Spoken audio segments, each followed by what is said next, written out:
When building your first computer, things can be a little tricky. There are a lot of parts that need to be handled carefully and put together. There are roughly 13 or so steps in putting a computer together in total. Always remember to have a good workspace that is open and clean so nothing unwanted gets onto your computer parts. Also, make sure that you have good lighting so you can see what you're doing. Let me go ahead and show you what you need to do to put a computer together. Now, the things that you will need go as such. You will need a motherboard, a power supply, the computer case itself, which is what all the parts go into. You'll need a hard disk drive or an SSD if that's what you prefer, a SATA cable to connect the hard disk drive to the motherboard, RAM sticks, a CPU, Phillips head screwdriver, and a CPU fan. Now that you know what you need to build the computer, let's go over the actual steps. Now, I've already gone ahead and I've put the motherboard and the power supply in the case already because that takes a while. And so now I'm just going to demonstrate how to put everything onto the motherboard and then back into the case. The first thing you're going to do is to get the CPU into the CPU housing unit. And what you're going to do to open it and get it in is you're going to push down on this and pull out. And you're going to take the CPU, carefully place it on there. Carefully, keyword. And then you're going to close it on top of that. For the CPU fan, you're going to take it, place it on top of the CPU, screw it in where it needs to go, and then you're pretty much good. For the RAM, put this RAM in the two RAM slots here. For the hard disk drive, you're going to actually plug the SATA cable into the SATA slots. Either one is fine, or if you have a motherboard with more than that, any one is fine.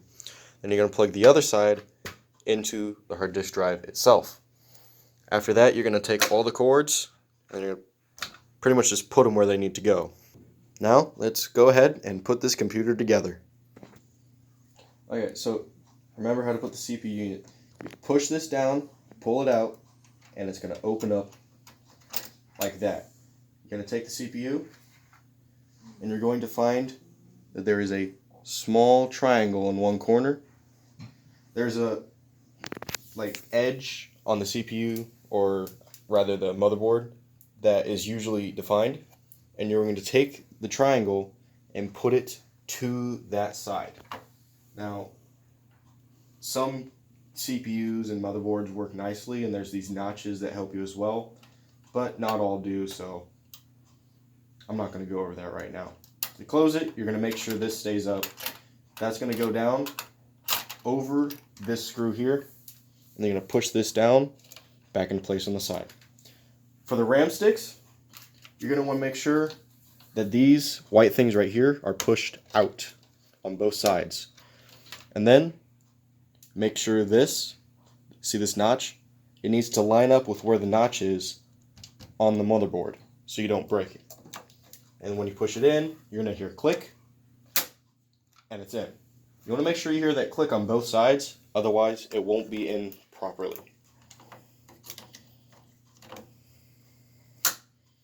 There you go. Now, for the CPU fan, you're going to take it and you're going to screw it into the motherboard where it needs to go. First, you got to get it into the case. There you go. And then you're going to make sure that it is in the right spot. Some of them are numbered 1, 2, 3, and 4, so you can screw them down in the right order, which mine are. And then you're just going to take your screwdriver and just going to screw it in that order. You don't want to over tighten it, or you're going to rip out the threads, and then your motherboard's not going to be able to have a CPU cooler on it.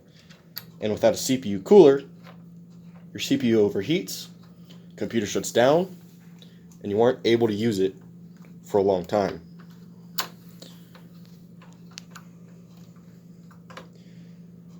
Now, I'm only going to do 2 screws because I'm not going to be using this computer anytime soon, but it should always be done by putting all 4 screws all the way in. Now, the SATA cable looks like an L. You're going to find the L on the SATA cable input.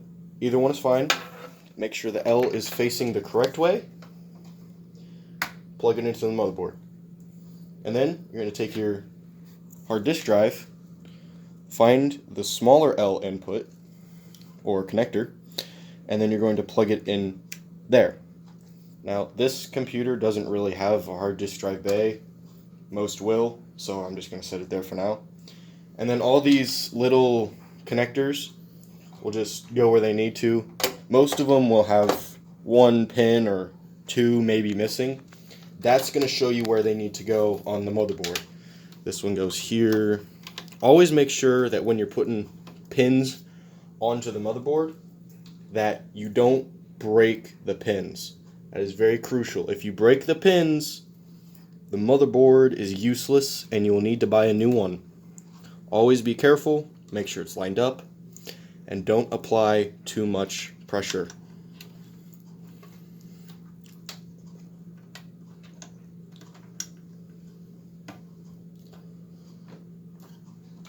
Now, this 24-pin connector, named because it has 24 pins, provides almost all the power for the motherboard. It's going to have a clip on the side, usually color coordinated with what it's plugging into. Not always, usually.